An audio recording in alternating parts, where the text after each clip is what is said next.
Nous avons déjà les premiers images de bonne année.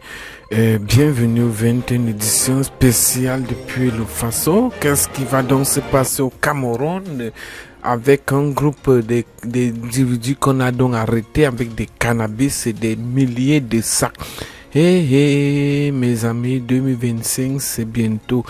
Ici, nous étions donc du côté donc de l'extrême nord. Nous avons donc contacté le commandant qui nous a donc expliqué. Ils avaient donc ils ont donc fait des chargements de cannabis, plus de 25 tonnes. Et alors que la gendarmerie a donc mis main sur eux, et vous voyez, voilà les sacs de cannabis à terre, mes amis. Alors, nous allons donc entrer dans ce studio pour donc vous décrypter qu'est-ce qui va donc se passer ce jour avec Monsieur Biya, qui a donc eu un malheur avec l'un de ses ministres qui s'appelle donc Laurent Esso, d'autres le connaissent déjà. Il est donc le ministre magistral de la justice camerounaise. Il est donc né le 9 décembre, pour ceux qui ne le connaissent pas, 2011. Il est donc fonctionnaire d'État. Plutôt, il est donc né le 10 août 1942. Il a donc 82 ans. Il est donc un homme d'État, un haut fonctionnaire. Il est donc le patron de la justice. Il avait donc été impliqué dans les affaires de Martinez Zogo. Bienvenue au 20h. Bienvenue sur cette édition spéciale depuis notre centre de production. Nous sommes donc le 28 janvier 2025. Nous sommes donc à minuit pour le direct. Il faudrait d'abord retenir dans ce jour, comme vous le voyez donc très bien pour Laurent Esso, garde Esso, que se passera-t-il avec Monsieur Paul Biya, qui est donc le président de la République? Alors, il a donc été acculé à Donald Trump pour que les élections présidentielles. Qu'est-ce qui va donc se passer avec Donald Trump? Mohamed Déby Itno, Mbiangema et plusieurs hommes d'État ont essayé donc d'appuyer M. Biya pour qu'il puisse donc briguer un 8e mandat. Alors, mes amis, je vais donc passer le témoin dans ce studio spécialement pour vous décrypter réellement qu'est-ce qui s'est donc passé avec Paul Biya. Sera-t-il candidat? La communauté internationale fait de la pression. Et lui-même a tout dit. Il n'est pas en bonne situation. Pas en santé. Au moment où je vous parle, les nouvelles qui viennent d'étudier ne sont pas bonnes. Même comme c'est Ngongo, le vrai président, qui est actuellement à l'inauguration avec tous les membres, avec la quasi-totalité, pas tous quand même, membres du gouvernement, à l'inauguration d'un salon de printemps. Paul Biya va-t-il tenir? Les doutes sont en train d'arriver de partout. Dans le parti, on est aussi en train de trembler au regard de sa santé. À l'étranger, ceux qui étaient les plus proches voisins et qui d'ailleurs l'écoutaient religieusement, ils sont en train de lui tourner. C'est le cas de Mahamat Idriss Déby et aussi de Biang Nguema. Des décisions importantes sont prises. Certainement parce que eux, en tant que dirigeants, ont des informations venant de Yaoundé. Et d'ailleurs, se confiant à son fils, Biang Nguema n'a pas manqué de dire que lorsqu'il parlait avec Paul Biya, il le trouvait lucide. Sauf que lorsqu'ils reprennent le même sujet, Paul Biya ne se retrouve plus. il n'est même plus au courant qu'ils ont parlé de ça. Et le même Obiang Nguema, qui pourtant est déjà aussi vieux, mais pas autant vieux que Paul Biya, a aussi révélé l'anecdote qu'avant de parler de la monnaie et des problèmes économiques dans la zone SEMA, que Paul Biya lui a plutôt parlé de Jacques Chirac. Qu'il avait parlé avec Jacques Chirac. Or, Jacques Chirac est déjà mort depuis. Paul Biya parle-t-il déjà donc avec des morts? Et comment va-t-il diriger un pays lorsque il faudrait toujours qu'il se lève après avoir subi plusieurs injections pour venir faire du théâtre, démontrer qu'il peut encore rester debout? Et lorsqu'il repart, il y a les effets secondaires. Comme au moment où je vous parle, Paul Biya ne se porte pas bien. Et d'ailleurs, me dit-on, me renseigne-t-on, c'est la panique a étudiée depuis le matin et particulièrement depuis 15 heures où le président n'a pas prononcé mot. Nous ne pouvons pas entrer en profondeur au regard de ces clameurs qui viennent de tout dire, et même du régime, où on voit d'ailleurs certains autres membres du gouvernement tomber comme des mouches, et bien sûr aussi ceux qui étaient des piliers actuellement pratiquement effondrés ou alors envoyés à l'étranger pour se faire soigner, tel Laurent Esso, dont la situation aussi n'est pas rassurante et qui d'ailleurs aurait déjà fait son testament parce que convaincu qu'il ne voudrait même plus rentrer au Cameroun, guéri, ou même si sa situation arrivait à tourner kazakh. La situation donc au Cameroun ne permet plus l'optimisme béat qu'avaient souvent les membres du gouvernement. C'est là qu'on appelait les brontosaures qui, à part Jacques Famondongo, qui continue à sermonner et à rassurer que Paul Biya sera candidat à l'élection présidentielle de 2025, les autres, aujourd'hui, commencent à douter. Douter parce qu'ils regardent aussi ceux qui viennent de l'étranger et ce que la communauté internationale est en train de faire vis-à-vis du Cameroun et surtout, comme j'ai dit, les derniers développements de l'actualité avec nos pays frontaliers interpellent. Paul Biya, un président en déroute, un président qui a perdu son charisme, un président absent, un président qui, malheureusement, est certainement en train de passer de son slogan « La force de l'expérience » à la faiblesse de la vieillesse.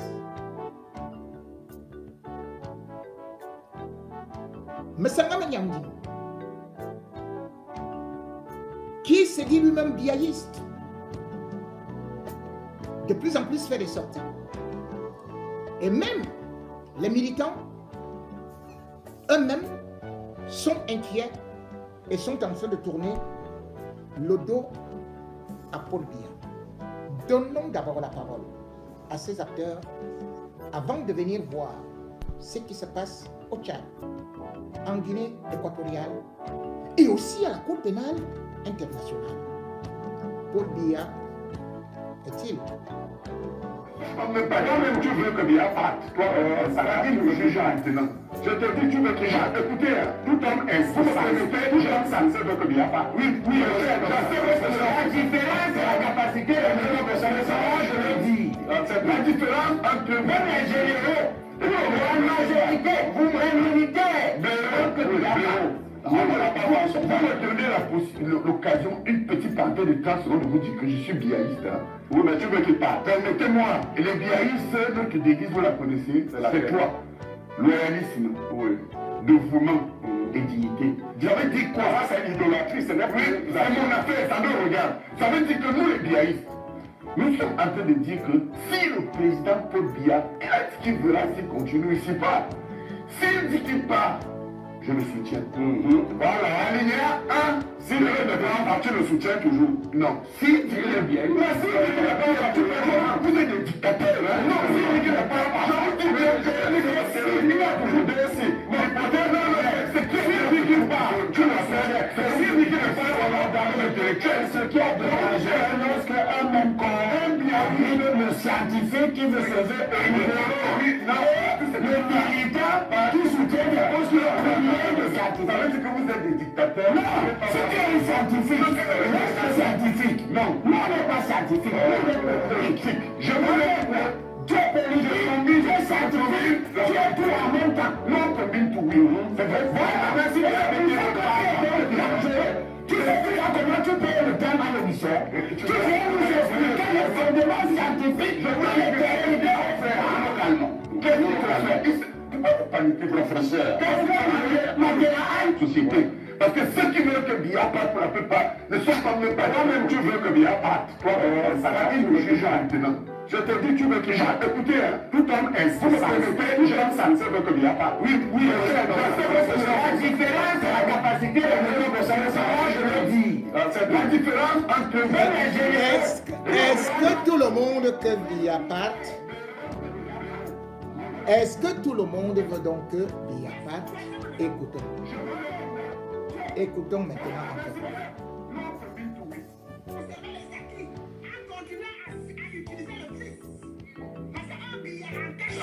Moi je suis contre le factisme.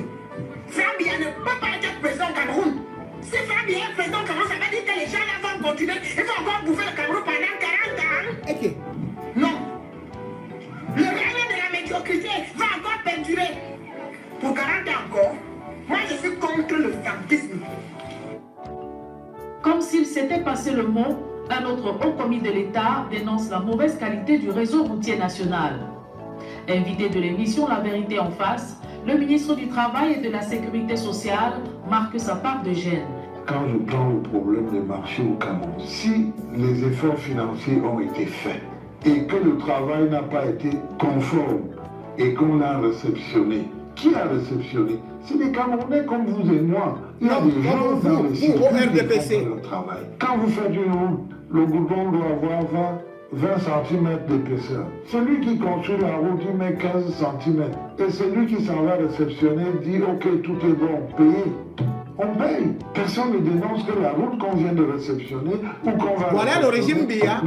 Voilà les parents qui ont déjà commencé à juger. Durant cet entretien, Grégoire Renard a passé en revue les mots qui mettent en mal la bonne gouvernance. Pour lui, l'heure est grave, il faut vite agir. La tricherie a envahi le RDPC. Dernièrement encore, je vais vous dire, et c'est très grave, c'est pour ça qu'il faut le dénoncer pour qu'on en soit bien conscient. Nous faisons une Après 42 ans, après 43 ans, ils disent qu'il faut dénoncer. De 15 à 20 ans. C'est clair, c'est la première condition. Mais nous retrouvons des jeunes qui ont plus de 21 ans, 22 ans, 23 ans, qui s'inscrivent, qui se présentent. Il y a un problème. Il y a un problème. Interrogé sur la corruption, sport favori de certains de ses collègues du gouvernement, il s'en remet à la justice. On dit couramment que le temps de la justice n'est pas celui du justiciable. Mais je pense que, je voudrais répéter que dans cette lutte, comme dans la lutte de bâtir un État moderne, la justice est un pilier très important et je dirais même fondamental.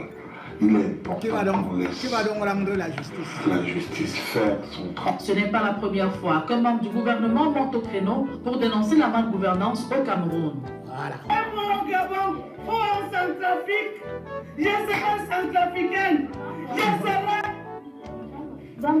serai gabonaise. Hein? Et avec la tenue de Paul Biya. Papa Biya, je t'ai porté toute une vie. J'ai souffert toute une vie pour toi. J'ai souffert toute une vie pour toi, papa. J'ai souffert. Me voici à terre. Au village de mon grand-père, à Bambi, où mon papa a fait sa maison, on a été laissés. Mon père nous a amenés au village. Mon père nous a amenés au village, Seigneur. Le Sud demande au président Paul Biya d'être candidat à la prochaine élection. Monsieur le ministre, nous n'allons pas accepter cela. Le peuple ne va pas accepter encore la candidature de Paul Biya dans ce pays-là. Le RDPC doit partir. Nous ne voulons plus encore de ces partis politiques-là. Biya doit partir, un point trait. Le président Biya se prend pour Dieu. Le Cameroun lui appartient. Le nôtre est arrivé où le Cameroun va le chasser. Le Cameroun va nous poursuivre. Hein? Et comprendrait que ce pays-là ne lui appartient pas. Hein? Ça va Péter. Vous allez fuir. Vous attendez. Vous allez fuir. Pour que lui dise des choses intéressantes. Non, M. Boni, il faudrait qu'il ait du respect. Autant il mérite du respect, autant il mérite le mauvais du respect. L'hypocrisie des gens qui vivent aux frais de l'État ne m'intimide pas. L'hypocrisie de tous ces parasites qui vivent des ressources de l'État et qui affichent leur adhésion à Biya. Je sais très bien que le jour où, si un officier sort maintenant, il dit que le régime de Biya est fini, vous allez voir tous ces gens-là derrière cet officier. Mais c'est quelqu'un renverse Biya maintenant. Arrêtez avec ça. Permettez que j'avance. Vous êtes en train de vous dire la parole à le RDPC est structuré. J'ai promis des choses que je vais réaliser. Un TGV. Non, au sud de l'Est est possible. Et je vous ai dit, les 6 milliards qu'ils ont volés antérieurement, vous savez bien que ça a été publié en 2009. Nous suffisait pour votre TGV. C'est vous et moi qui restons au bord de la route pour attendre le taxi chaque matin pendant 2 heures et pour attendre le taxi chaque soir pour rentrer dans notre travail. Quel est le coût économique de nos attentes? Et nous sommes fatigués. On est fatigués de ces régimes. Aidez-moi à éviter ce monsieur. Aidez-moi à le chasser du pouvoir. Et nous allons construire des métros. Et nous allons construire des stations de bus. Nous allons faciliter la vie à tout le monde. Nous allons redonner l'activité à ce peuple qui est devenu un peuple de mendiants. Partout où je passe en campagne, on dit donne-nous à boire, donne-nous à manger, faisons un campagne ici. C'est un peuple de mendiants. Un peuple de mendiants qu'il a laissé derrière lui. Nous étions un peuple fier. Nous devons le redevenir. Je vous remercie ce soir, mais je reviendrai demain. Je vous demande de voter. Maître Momo, votez pour le PADEC. Vous allez regarder notre bulletin. Bon. Ça sera chaud. Alors, ce qui est donc chaud, c'est que non seulement ils vont se bouffer, ils sont en train de se manger, de se critiquer, de s'automutiler, ou alors de se flageller, de se lancer des boules puantes. Mais c'est que là où Paul Biya était respecté, et surtout là où il avait des ressources, on vient de couper le cordon. Sur le plan de la sécurité, le Tchad était un allié du Cameroun. Et le fils d'Ebi était l'ami de Franck Biya.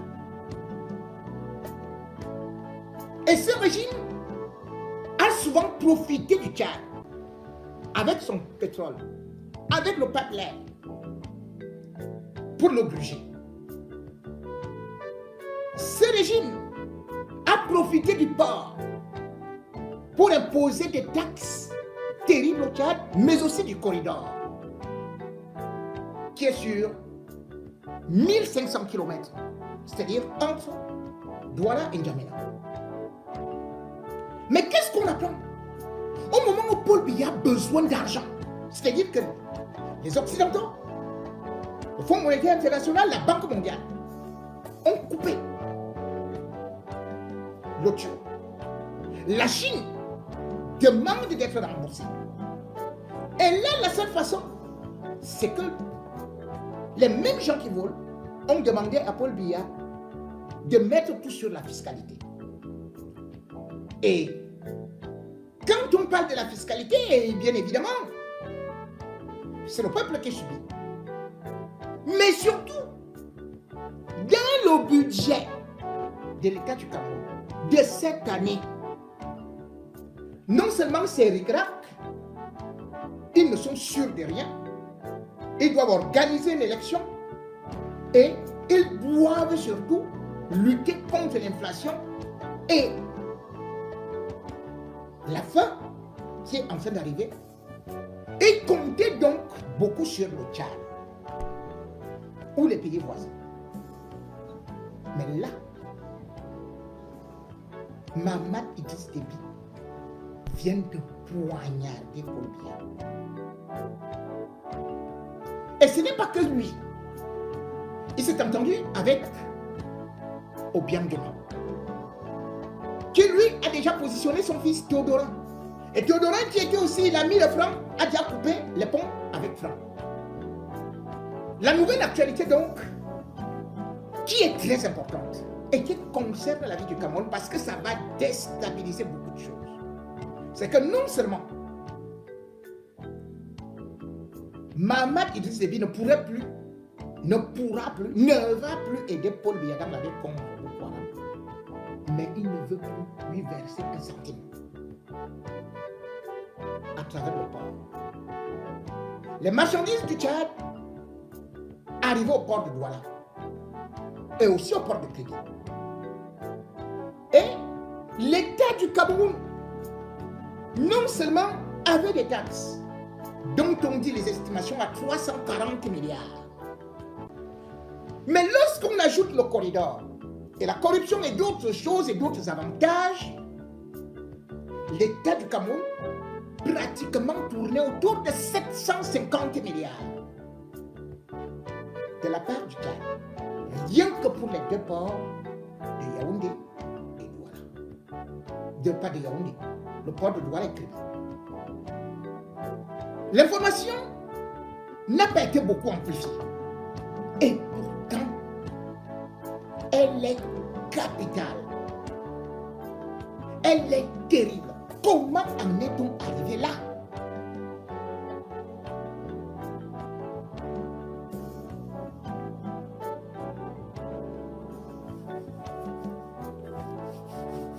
Paul Biya a perdu la main.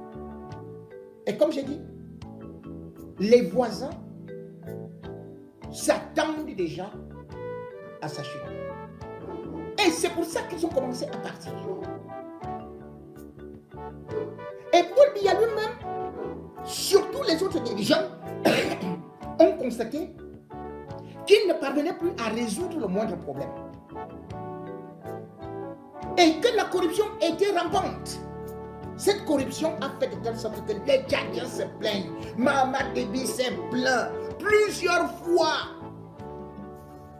Et d'ailleurs, vous vous rappelez de l'affaire Savannah, où la SNH de Paul Biya, non seulement non contente de voler le pétrole au Tchad, de prendre des taxes et autres, s'était encore contentée de vouloir privatiser, voler, s'approprier du pétrole tchadien, alors que Mahamat Idriss Déby voulait nationaliser. Et alors ils sont venus avec Savannah. Savannah, c'était qui? Chantal Biya, Franck Biya. Et c'est à cette époque-là que, bien sûr, Mahamat Idriss Déby a d'abord fait le rappel de son ambassadeur. Mais là, il faut savoir que le Tchad, qui prend ses marchandises à Douala, a payé plusieurs fois. C'est depuis les indépendances que le Tchad fonctionne comme ça avec le Cameroun. Ils ont des magasins là-bas ou des dépôts. Ça arrive, non seulement il y a des retards pour pouvoir dédouaner, mais c'est la douane, il faut passer à 3, c'est-à-dire que vous dédouanez et vous redédouanez au noir. Donc, il y a un prix officiel et il y a un autre prix qui est le choco. Quand ils prennent la route, ils doivent aussi beaucoup payer parce qu'il y a les barrages routiers partout. Mahamat Idriss Déby a donc sollicité Biya. Il a dit, ce qui arrive avec les marchandises, le peuple souffre parce qu'ils sont obligés de lever les enchères. Et du coup, les marchandises qui sont dédouanées au port de Douala nous coûte extrêmement cher à cause de la corruption et aussi à cause du corridor. Parce qu'il y a l'insécurité, il y a les coupeurs de route. Et la route est en très mauvais état. Or, il se trouve que l'État de Tchad a eu à sponsoriser la route, le corridor, à hauteur d'abord de 30% jusqu'en Gondéry. Mais après, l'État du Cameroun a demandé encore au Tchad de donner 50% pour que la route aille jusqu'à Touboro, bon, et puis le Tchad, N'Djamena. Mais le Tchad n'a pas compris. Ils ont donné de l'argent. Cet argent a été bouffé. Bref, l'argent du Tchad a été bouffé par le Cameroun 7 fois. L'État de route a fait de telle sorte que les marchandises pourrissent en route.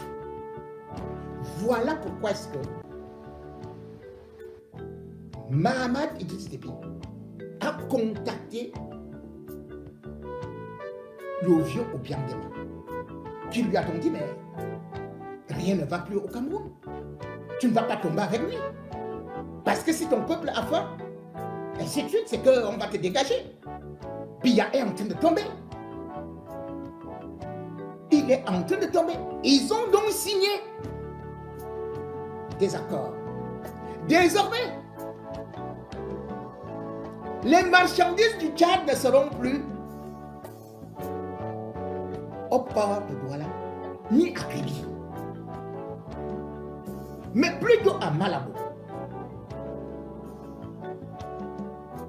Ah oui. Les gens, j'ai vu des gens, certains qui peuvent dire, oh non, ils vont toujours passer. Non, non, non. Ils vont passer là par Ebébening, juste là, en passant par la frontière Gabon, République centrafricaine. Allez, ils vont au Tchad. Mais tout, désormais, c'est là-bas. Où est-ce que le Cameroun va avoir ça pour compléter? Et il y aura des chômages, le chômage. Parce que rien que ce corridor, et surtout, par exemple, les emplois, pour le port. En Guinée équatoriale, le nouvel accord va créer 2000 emplois. Au Cameroun, au PAD, il faudrait plutôt renvoyer 60% de l'effectif à la maison. Beaucoup ont dit et se sont vantés que le Cameroun avait des ports, les meilleurs ports d'Afrique. Mais non, la Guinée équatoriale a investi dans ce domaine. Aujourd'hui, le Cameroun a les derniers ports de la SEMAC. Pas d'investissement, ils se sont contentés parce que Ngongo a nommé Bolloré, a nommé Cyrus Ngor pour aller voler là-bas. Mais ce qui est surtout grave, c'est qu'au Tchad, le Cameroun a exporté la corruption. En République centrafricaine, ils ont aussi exporté la corruption. Ça fait que Touadéra lui-même aussi va partir. Comment ils ont exporté la corruption? C'est-à-dire, il y a les représentants du PAD, du port autonome de Douala, en République centrafricaine, et aussi au Tchad, qui ont implanté la corruption. Et parmi ces gens, ce sont des femmes qui ont été nommées. Des femmes qui sont les amantes de ces membres du gouvernement. Dont celle qui est même actuellement au Tchad, c'est la maîtresse de Cyrus Ngor. Elle s'appelle Ekobena Marie-Josée. Elle est la représentante du Cameroun au Tchad, et ceci depuis 5 ans. Cette femme a installé un réseau de corruption qui est terrible. Le Tchad se plaint, on fait des rapports, mais elle est là, puisque c'est Ngongo qui a tous les rapports. Tout tombe entre ses mains. Ce sont ces gens qu'elle a placés là-bas. Mais comme vous savez que Ngongo, lui, ils sont comme des Dalton. S'il entre dans ta maison là, il tombe sur une gono. tout le monde qui va s'appeler Ngono, il va prendre. Même si tu es homme, il va prendre. Tu es mineur, il va prendre. Comme Cyrus Ngo et Ngongo sont tombés sur Ekobena. Et ils ont donc choisi encore une autre Ekobena pour aller placer là-bas en République centrafricaine. Cette Ekobena-là, elle, c'est Ekobena Evelyne Marianne. Elle était l'ancienne secrétaire, une secrétaire de M. Zibi. C'est-à-dire, Zibi, à l'époque, c'est lui qui était directeur des affaires financières au port autonome de Douala. Voleur devant l'Éternel. On l'avait arrêté à l'époque de Siamsiwi. On l'a jeté à Komengi. Il est mort, pas son âme. Ne jugeons plus les voleurs qui sont morts en prison. Alors, cette Ekwabena, qui bien évidemment a fait les promotions canapé, se retrouve donc être elle-même nommée DAF, directrice des affaires financières à Bangui. Tout, il faut savoir qu'elle travaillait dans la direction des affaires financières. Là, elle volait déjà. Ngongo s'est donc arrangé à mettre sa bande de Wolwos avec Cyrus Ngo pour exporter la mauvaise réputation du Cameroun à l'étranger. Ces pays-là n'en peuvent plus. Vous volez au port de Douala.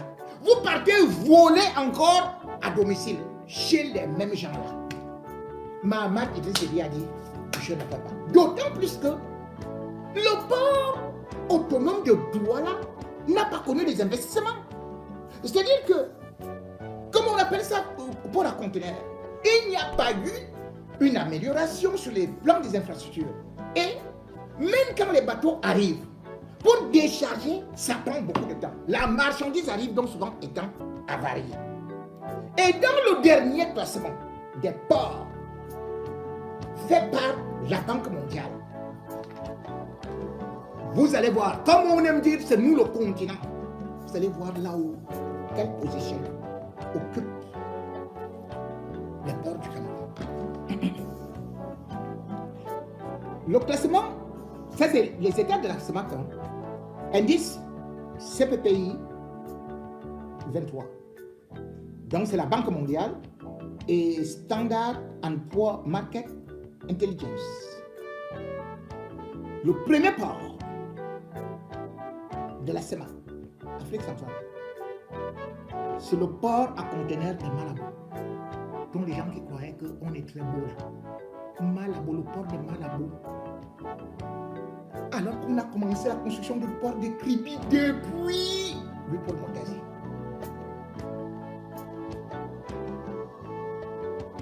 Mais le port de Malabo, c'est là-bas où le Tchad va maintenant passer. D'ailleurs, ce port a été noté à 124,4 sur le plan mondial. Deuxième, vous imaginez que c'est le Cameroun? C'est un autre petit pays. Avec le port Owendo. Le port Owendo dépasse tous les ports du Cameroun.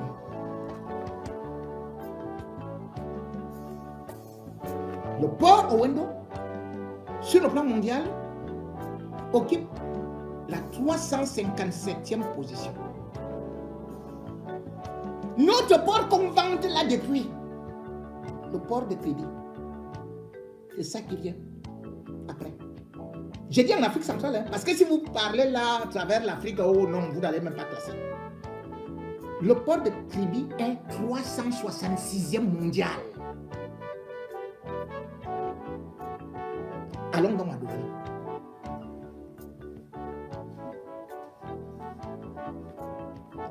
Le port de Douala est classé 537e.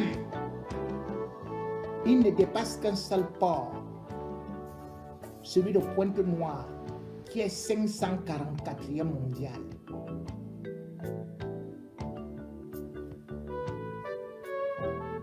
les pays, et même vous,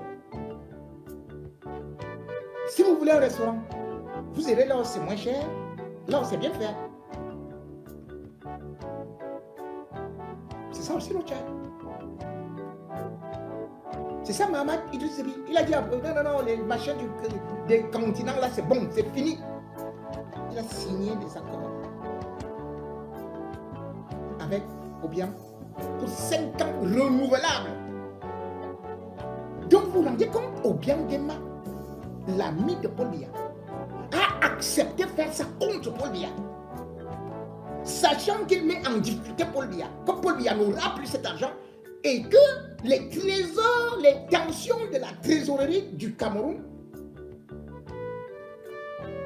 vont précipiter parce que le Cameroun est en guerre, contrairement aux autres pays. Le Gabon n'est pas en guerre. La Guinée équatoriale n'est pas en guerre. Mais le Cameroun, lui, il y a la guerre contre Boko Haram. Et il y a la guerre au Nozo. Et il y a les guerres même au niveau de la République centrafricaine. Et tout ça. Et on t'enlève tout ça. Plus les taxes. Sans oublier les policiers, les gendarmes qui étaient en route. C'est là-bas où ils vivaient. Ils ne vivaient pas de leur salaire. Sans oublier que le corridor Douala N'Djamena représente 35% du PIB des deux pays. C'est-à-dire que Tchad et le Cameroun. 35% du PIB. Le Tchad, lui, va profiter. Parce que c'est moins cher en Guinée équatoriale. Et les routes sont très très bonnes. Ah, ces routes, comme on disait, au niveau du transport, du transit, des marchandises, des personnes et des biens, c'est 20% pour le Tchad et 35% pour le Cameroun. Donc c'est un corridor qui était la vie des deux ports. C'est-à-dire que les deux secteurs économiques du Cameroun, c'est mort. Et imaginez que la République centrafricaine suive le Tchad. Puisque Obiang Nguema a investi et veut absolument contrôler des choses. Et il s'en fout maintenant de Paul Biya. Il sait que Paul Biya est fini. Alors, quand on parle de corridor, regardez les routes de la Guinée équatoriale. C'est bien fait. Et il y a les autoroutes. Et les camionneurs tchadiens sont tellement heureux de rouler sur des belles routes. Ça a été une fête. Cette annonce, ça a été une fête. Parce que le corridor du Cameroun, il faut dépenser en moyenne entre 63 000 francs et 127 000 francs. C'est-à-dire rien que ce que tu donnes Tchoko. Quand tu quittes, tu pars de Douala pour arriver en N'Djamena. Et le pire, c'est que non seulement le Tchad a donné de l'argent pour la construction, l'entretien de ce corridor, mais aussi le Cameroun est parti s'endetter depuis des années chaque année. On va voir les institutions de Bretton Woods ou même les banques financières d'Afrique pour prendre de l'argent. Et ça se partage entre Ngarou Djumessi, les Motazé et consorts et tout, Lamine Ousmane. C'est maintenant qu'on dit. Dès qu'on a annoncé ça, Lamine Ousmane dit « Oh yo, je vais déjà démissionner, je pars déjà, oh yoko, je quitte le gouvernement. » Manoron. Que personne ne bouge. C'est pas maintenant que vous allez bouger. Non. Donc, vous allez vous rendre compte, je vais vous donner les sommes d'argent que le Cameroun est parti puiser pour le corridor là, sans jamais l'arranger. Et les insécurités qui se sont ajoutées, les coupeurs de route, mais attendez. Corridor Douala N'Djamena. Nous sommes en mars 2022. La Banque mondiale a débloqué pour le compte du Cameroun pour les infrastructures ferroviaires, routières, la somme totale de 310 milliards de francs CFA en mars 2022. Rien n'a été fait. Le même corridor, Douala N'Djamena, ce n'est pas Douala Yaoundé, c'est Douala N'Djamena, comme je disais. Excusez-moi. Nous sommes en mars 2023. L'Union européenne et la Banque européenne d'investissement, en abrégé BI, ont versé au Cameroun 115 milliards. Mais avant cela,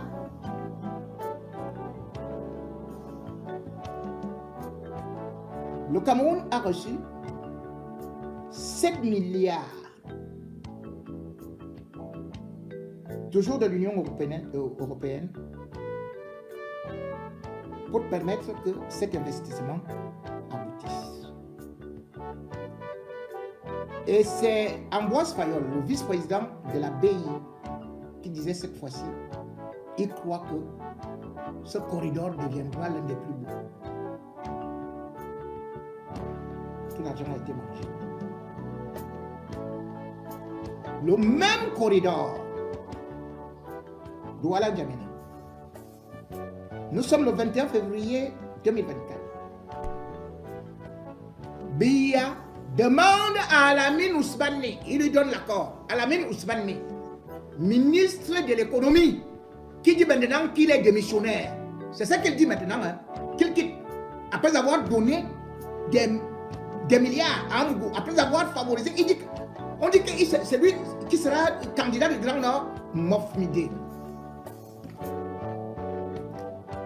Biya lui a donc donné l'autorisation à signer. Lui a dit, vas-y, ce que tu m'as dit là, on est d'accord. D'aller prendre auprès de la Banque mondiale un crédit de 181 milliards. Il a pris l'argent, ils ont tout mangé. Le même corridor, Douala N'Djamena. Le 13 décembre 2024, hier, la Banque africaine de développement a débloqué pour le Cameroun 209 milliards. Sans oublier que 2 semaines avant, c'est le Fonds africain de développement qui avait donné 8 milliards au Cameroun pour le même corridor. Et là, le Cameroun a changé que ce n'est plus 1500. C'est relativement moins de 1500 km. Ils ont dit maintenant que ce sera 2100 km. 2100 km. Rien n'a été fait.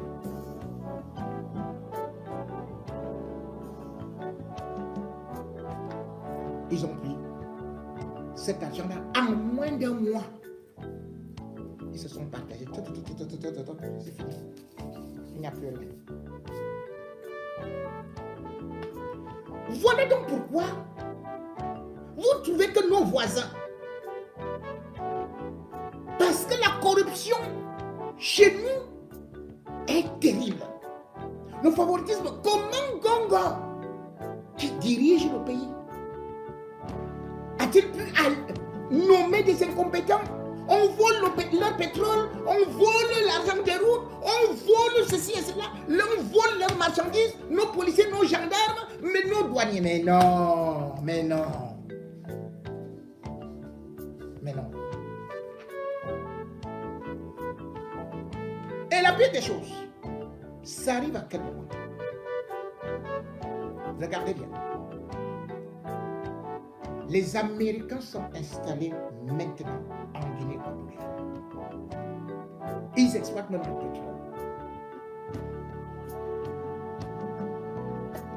Les Américains ont préféré être avec Obiangema que d'être avec Paul Biya. Pourquoi c'est maintenant que Obiangema vient ridiculiser Paul Biya? Parce que tout simplement, l'homme qui a toujours dit que Paul Biya était un danger pour l'Afrique centrale a repris le pouvoir. Donald Trump. Et l'accord intervient justement aussi officialisé au moment où l'ennemi juré de Paul Biya, Tibor Nagi, revient aux affaires. Rappelez-vous, c'était lui le secrétaire d'État américain qui a le plus créé des problèmes à Paul Biya. Qui même quand, parce qu'il a été secrétaire d'État, sous-secrétaire d'État américain aux affaires africaines de 2018 à 2021. Mais Yaoundé n'a pas respiré. Yaoundé n'a pas respiré. Et d'ailleurs, il disait qu'après le Soudan, là où le président a été chassé, que ce sera le Cameroun. Mais il n'a pas eu le temps parce que directement, c'est Biden qui est venu au pouvoir et qui a été tolérant, voire un peu ami avec Paul Biya. Ça a permis d'ailleurs que les ambazoniens soient jetés en prison aux États-Unis et que même l'ambassadeur des États-Unis au Cameroun, à Yaoundé, prennent des paroles, des engagements comme cette déclaration, on ne va plus jamais accepter que les gens qui alimentent la guerre viennent trouver refuge aux États-Unis. Or là, c'est Tibor Nagi. Peut-être l'a-t-on oublié, mais Tibor Nagi lui-même a commencé de façon comme s'il se voyait, comme s'il se moquait. Il alertait qu'il est déjà en train d'arriver justement au niveau de la politique africaine, avec surtout des pouvoirs plus étendus. Et il a dit, c'est dès lundi. L'heure de trembler est arrivée. À me trembler. Ah oui. Vous savez,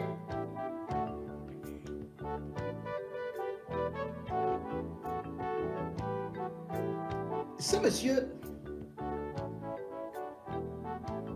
n'est pas quelqu'un qui oublie. Et il a un réseau qui est tellement important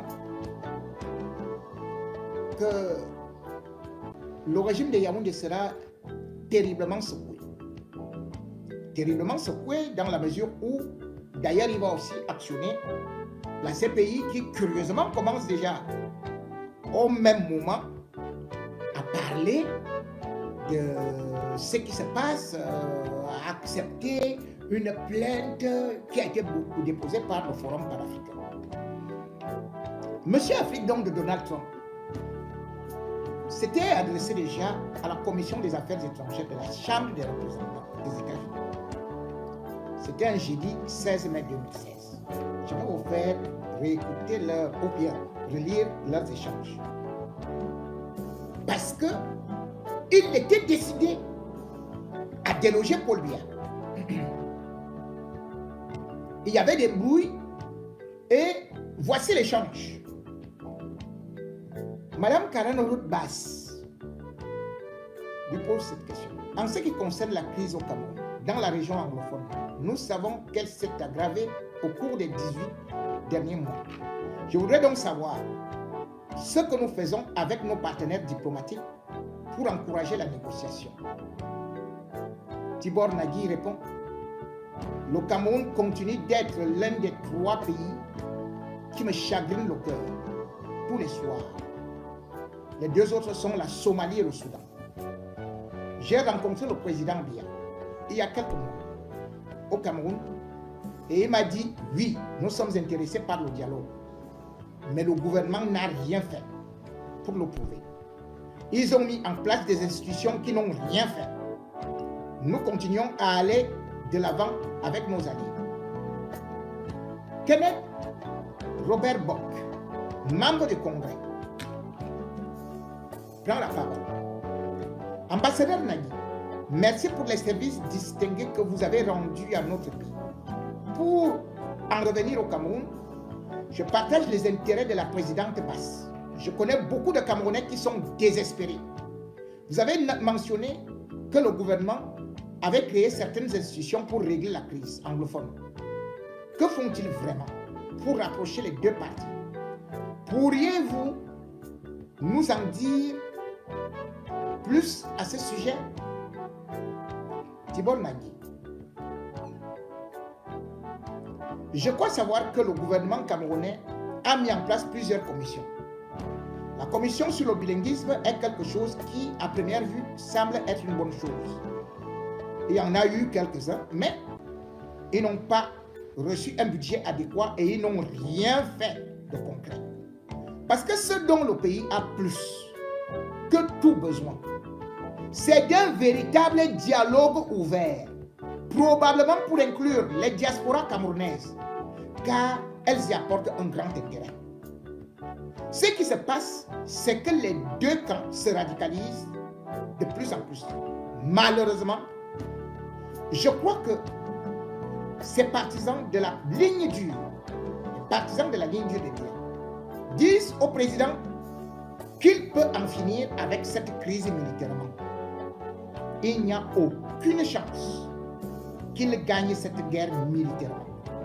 La violence va s'aggraver dans le nord-ouest et le sud-ouest du Cameroun. Et c'est là où d'ailleurs il a parlé de la sécession, mais surtout des pressions auprès de la CPI pour qu'on juge les hauts gradés de l'armée camerounaise qui commettent des exactions, les membres du gouvernement qui alimentent cette guerre dont il disait détenir d'ailleurs une liste. Partie des affaires d'ailleurs, il y a eu l'affaire Rebecca et non Chom qu'on a arrêté.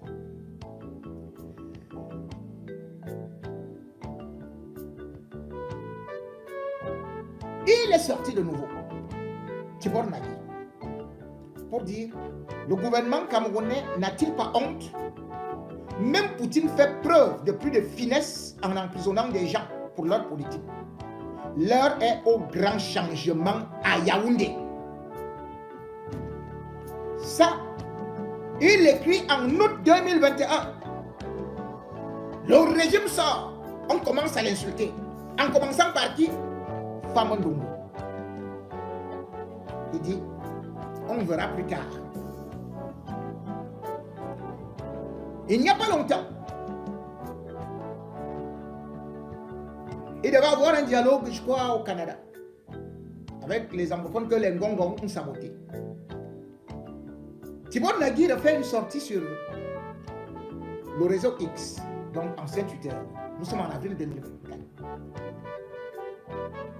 Le fait de venir au Canada, écrit-il, pour voir comment la majorité anglophone à 80% traite la minorité francophone avec dignité, me fait pleurer les Ambazoniens du Cameroun. Si seulement le régime francophone du Cameroun traitait ces anglophones de la même manière, il n'y aurait pas de conflit en Ambazonie. Tragique. Et il ne s'arrête pas là. Le 5 octobre 2024, Paul Biya est malade.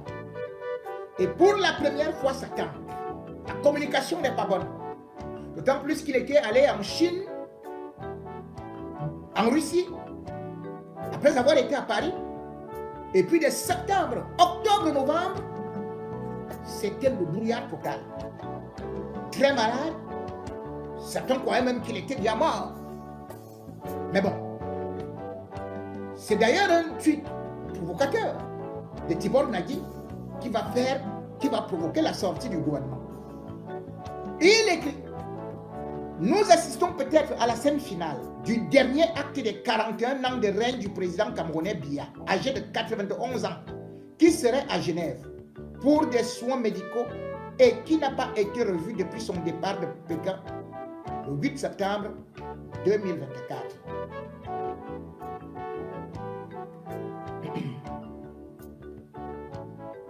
Et après, Donald Trump est élu. Paul Biya se précipite à le féliciter.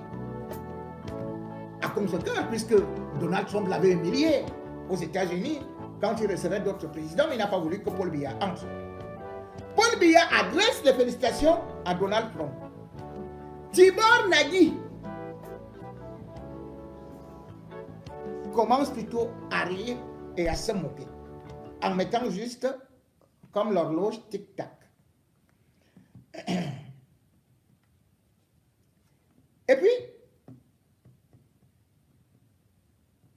voici ce qu'il va encore écrire. Si le président Trump choisit certaines personnes dont les noms ont été évoqués pour des postes de haut niveau, suivez ce qu'il écrit. Si le président Trump choisit certaines personnes dont les noms ont été évoqués pour des postes de haut niveau, le régime de Yaoundé subira beaucoup plus de pression pour les mauvais traitements qu'il inflige à sa population anglophone. Le gouvernement camerounais a bénéficié d'une relative gratuité avec Biden. Espérons que cela va changer. Il avait déjà donc donné les directives. Et bam! Le voilà qui est nommé. Et voilà le message qu'il adresse. Chers amis, adversaires et trolls, il semble que je retourne au département d'État américain lundi dans un poste qui ne se limitera pas à l'Afrique. Dès qu'il a publié ça, c'était donc la débandade totale. Là, maintenant, a tout dit. Et d'ailleurs, une liste de personnalités, dont les Ngongo, actuellement, est entre les mains de Donald Trump, puisque c'est entre les mains de Tibor Nagi. Donc, les avoirs seront gelés, d'autres seront interdits de voyager, et d'autres d'ailleurs seront tout simplement traduits devant la CPI. Pourquoi la CPI? Parce que, curieusement, ça tombe au mauvais moment pour le régime Biya. En effet, le Forum africain, dirigé par une association dirigée par un milliardaire ougandais, a porté plainte avec beaucoup d'éléments. Or, on sait que le Cameroun n'a pas ratifié le traité de Rome. Mais problème, ce n'est pas seulement ça. En 2019, le régime Biya était content que la plainte qui avait été conduite par un certain Betek camerounais n'avait pas abouti, parce qu'on disait que le Cameroun n'avait pas ratifié le traité de Rome. Sauf que vous pouvez contacter, saisir le bureau du procureur de la République avec des éléments concrets. Et si ces éléments sont convaincants, eh bien, la CPI, que vous soyez membre ou pas,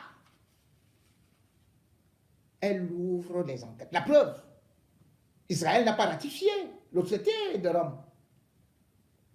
Mais, ce sont, parce que d'autres gens disent que comment un Ougandais peut faire ceci, ce sont les intellectuels algériens, les associations qui ont porté, qui ont saisi la CPI contre des responsables israéliens, dont le Premier ministre. contre qui on a dressé le mandat d'arrêt. Donc, le fallacieux prétexte qu'il faut aller lire les articles de 13 à 17 de la Cour pénale internationale ne tiennent pas. Pourquoi? Parce que il faut savoir que la CPI, en réalité, est créée en 1998. Et le Cameroun est l'un des premiers États à être là, au moment où la CPI est créée. Et d'ailleurs, la CPI commence véritablement à fonctionner en 2002. Et là, il a fait un recul. Mais promet que le Cameroun va adhérer à la CPI. Dit qu'il veut lutter contre les impunités, ainsi de suite. Parce que si vous luttez contre les impunités, si votre justice fonctionne bien, si vous n'avez pas ratifié, parce qu'on laisse que les juridictions nationales puissent d'abord être les premières à rendre droit, à dire justice.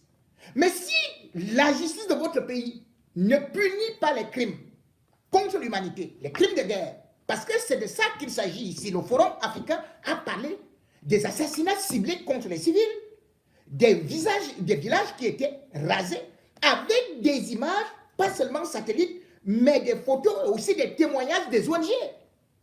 Donc ces éléments sont probants et concrets. Et à l'époque, bien évidemment, si on n'avait pas poursuivi le régime camerounais, c'est parce que Biya était aussi en super bon terme avec la France. Or, aujourd'hui, la France ne veut plus couvrir qui que ce soit. Alors, n'ayant pas ratifié, le Cameroun a néanmoins en 2009, plus précisément en octobre, reçu la vice-présidente de la CPI. C'est Paul Biya qui l'avait reçu. Paul Biya l'avait reçu. Nous sommes en octobre 2009. Elle s'appelait Fatima Tou Diarra. Alors, Paul Biya va lui remettre des cadeaux, des livres juridiques, et puis un tableau fait sur l'écorce d'Obom. Il y aura une cérémonie en octobre au niveau de la CPI, où il y aura le président, et à cette époque, celui qui était procureur de la République, c'était au Cambodge. Où il va parler du problème du Cameroun, pays ceci et cela, mais disant que le Cameroun avait déjà fait des pas et que la CPI pouvait toujours intervenir au Cameroun. Ça, c'est le jour où il fait le discours devant Melone, qui était l'ambassadeur du Cameroun là-bas aux Pays-Bas. Il avait bien souligné que ce n'est pas parce que le Cameroun n'a pas signé que ça veut dire qu'on ne peut pas enquêter sur des crimes qui sont faits au Cameroun. Mais qu'il espère qu'ils ne vont pas arriver là parce qu'il faudrait que la justice du pays fonctionne bien. Or, aujourd'hui, on se rend compte que, selon ce que le rapport du docteur Massanga, c'est comme ça qu'on l'appelle, le rapport montre que rien n'a fonctionné. Et que chaque fois qu'on voit des gens qui ont commis des exactions dans l'armée, eh bien on les présente, on dit qu'ils seront traduits au tribunal militaire, mais aucun véritable verdict n'est fait. Aujourd'hui donc, c'est une véritable chute pour le régime. C'est une très mauvaise nouvelle que la plainte contre l'État du Cameroun, et particulièrement contre Paul Biya et les membres du régime, soit recevable. Elle a été validée. Et ça, Yaoundé ne peut pas vous en parler. Donc les enquêtes vont commencer. Et vous allez tout simplement entendre que quelqu'un était en train d'aller acheter les habits aux Champs-Élysées. Boum, on l'a pris. Quelqu'un était en train d'aller se balader là pour se soigner. Peut-être en Belgique, comme ils aiment beaucoup aller là-bas et qu'on sort et tout ça. Ou bien était même à Londres, était quelque part. Ah, boum, vous entendez qu'on l'a déjà arrêté. Et encore que Paul Biya, lui, il peut au moins se dire une chose, c'est qu'il est assez âgé. Et que peut-être, avec le temps, peut-être qu'il ne va même pas arriver jusque-là. Mais les autres, qui cependant doivent aussi aller continuer avec l'armée sur des terrains où ça ne blague pas, où ils doivent commettre des exactions. Et là, il n'y a pas d'argent. Vous avez une guerre que vous ne pouvez pas financer. Les puissances occidentales ne vous donnent plus rien. Vous avez une dette que vous devez rembourser. La vie est chère. Vous avez une élection organisée. Et hop, alors que vous venez de voter votre budget, le Tchad vous dit, on ne vous donne même plus un radis. Et le pire, écoutez-moi bien, Mahamat Idriss Déby a décidé qu'il va porter plainte contre le Cameroun pour escroquerie, non-respect des accords, que ce soit pour le pétrole ou que ce soit pour l'argent du corridor. Mahamat Idriss Déby a donc déjà trouvé quelqu'un à côté de lui qui le soutient. C'est-à-dire que la Guinée équatoriale, qui elle n'a pas de problème, puisque de ce côté-là, vous avez un président qui a déjà formé son fils. Or, ce fils-là, il s'entend avec Mahamat Déby, c'est-à-dire que Théodora et Mahamat Déby, ils sont collés chewing-gum. Ils s'entendent bien. Mahamat Déby avait pourtant averti à Paul Biya, c'est-à-dire que l'homme, lors du forum financier de Paris, ici c'était en juin 2024, il avait déjà dit à Biya qu'il dépensait beaucoup d'argent au Cameroun et qu'on ne le respectait pas. Il avait pourtant promis qu'il allait faire ceci et cela. Et d'ailleurs, il avait envoyé un émissaire, je crois le 15 janvier 2024 à Yaoundé, pour rencontrer, c'est-à-dire que le ministre d'État, secrétaire général à la présidence, qui avait rencontré Biya. Biya lui avait garanti un certain nombre de choses qu'il n'a pas respectées, parce que Ngongo a tout bloqué. Maintenant, Mahamat Déby, c'est lui qui tient le cordon. C'est lui qui tient Paul Biya par le bas. Et là, sans argent, bousculé par les États-Unis, bousculé par la Cour pénale internationale, bousculé par la lutte des clans, mes chers, 2025 s'annonce très pimenté pour le régime de Yaoundé, où, comme je vous le disais, même si nous ne pouvons pas vérifier toutes ces informations en temps réel, mais nous les prenons avec un certain nombre de gants, parce que on nous parle d'une démission, voilà, d'Ousmane Mé, que nous ne pouvons pas encore confirmer. Mais toujours est-il que la débandade est dans le camp de Biya. Et 2025, chacun pourra prendre la poudre d'escampette. Mais auront-ils la possibilité de s'enfuir? Puisque, en même temps, selon ce qui se dit, Ngongo voudrait vite précipiter les choses pour faire un coup d'État. Sauf que, problème, il est civil. Et même l'armée camerounaise est morcelée.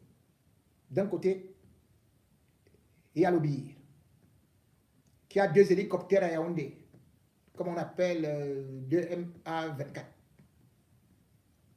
qui peut survoler à tout moment. Il y a la garde présidentielle avec Bokwa Bondo. Bokwa Bondo semble être fidèle à Biya. Celui qui dirige le BIR, ce n'est pas seulement Eran Moïse, il y a le colonel Péléné, qui est à Bastos. Et je vous ai dit, il y a un bunker qui a été déjà construit là-bas au QG du BIR. Et puis il y a aussi le QG, le quartier général.